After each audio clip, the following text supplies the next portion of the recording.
તમને પહેલા પાર્ટમાં બતાવ્યું હતું અમે કે બોટમાં સ્ટેરિંગ નહોતું, તો આ તેનું સ્ટેરિંગ આ પાર્કમાં મૂકેલું છે. તો અત્યારે અમે બોર તળાવ પાર્કમાં ઊભા છીએ. તો એકવાર હું તમને અહીંનો વ્યૂ બતાવી દઉં કે કેવું બોર તળાવનો પાર્ક લાગે છે.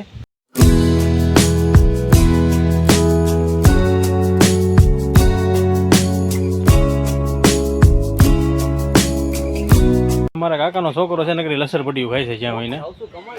પાણીમાં પડી જશે તો બસાવવા મારે જવું પડે એવું લાગે છે.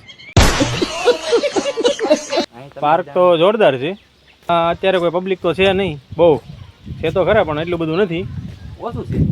અચ્છા, હમકો સિખા રહ્યા હે. તો અહીંયા પાર્કમાં પાણી ભરેલું છે, હું તમને બતાવી દઉં કે કેવું લાગે છે તાનો વ્યૂ.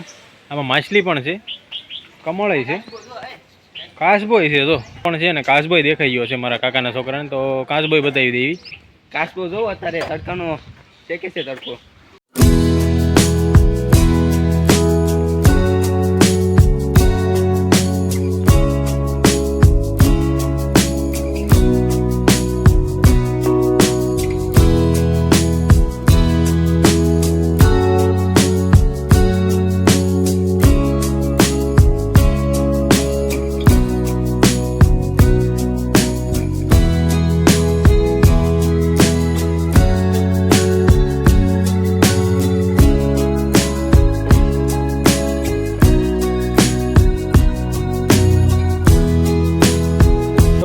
નાના બાળકો માટે રાઈડ પણ છે, તો એકવાર તમને મુલાકાત કરાવી દઈએ. અમે અંદર આવી ગયા છીએ રાઈડમાં.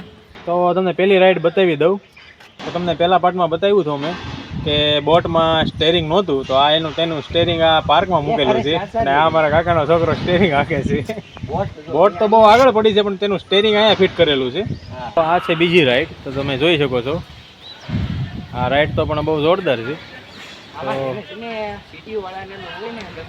રાઈડનું નામ તો મને નથી ખબર, પણ તમને ખબર હોય તો કોમેન્ટ કરીને જરૂરથી જણાવજો. તો આ ત્રીજી રાઈડ છે. તો આમાં તો બહુ ખતરનાક લાગે છે આ રાઈડ, જોવામાં એવું લાગે છે એમ. હા જો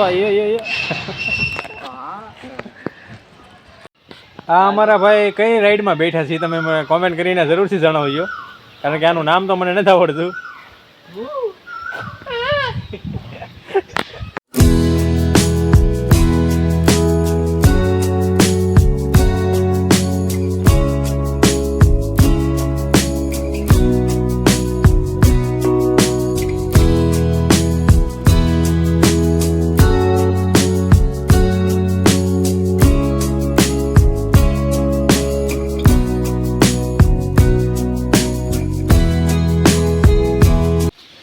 તો અહીંયા શંકર ભગવાનની મૂર્તિ પણ છે, તો હું એકવાર તમને એના દર્શન પણ કરાવી દઉં.